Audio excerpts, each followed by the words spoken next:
The man's mouth was forcibly restrained. Then a tube was inserted into his stomach. Moments later, the doctor opened the valve, and countless eels flowed down the drain directly into the man's stomach. It's hard to imagine this is a special health service only top tycoons can enjoy. The little loaches slithered all the way down the pipe, all the way into the man's stomach. Then, the loaches would clean out all the bacteria in his body, promising immortality. These creatures can only live for 10 years in water, but inside the human body, they can thrive for over 300 years. This sanatorium is located in the Swiss Alps, where the water is unique. All they have to do is soak in it every day, and the elderly can live longer. Even cancer patients can be cured. What's even more outrageous, after soaking here for a while, they can even breathe freely underwater. Such an advanced health system and beautiful environment naturally attract top tycoons from around the globe. But on this day, a poor boy broke into the sanatorium. Hart is a traitor from a company, sent to bring the chairman back to work. But the nurse said visiting hours were over, so he stepped outside to contact the company, only to find there was no signal. You won't get any service here, part of the treatment. Because the prohibition of electronic devices is also part of the regimen. Evidently, the rich are used to living without electronics. Hart didn't want to stay in this hellhole for a second, planning to come back the next day. But just as the limo left the sanitarium, an accident happened.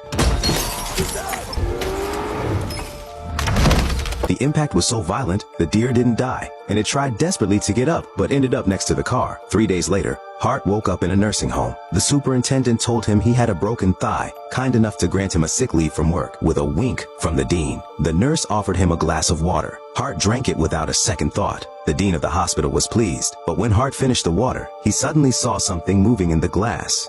Curious, he wiped it with his finger. It was a freshly hatched worm. Hart didn't think twice about it, just crushed it with his finger, and that's when everything started to get strange.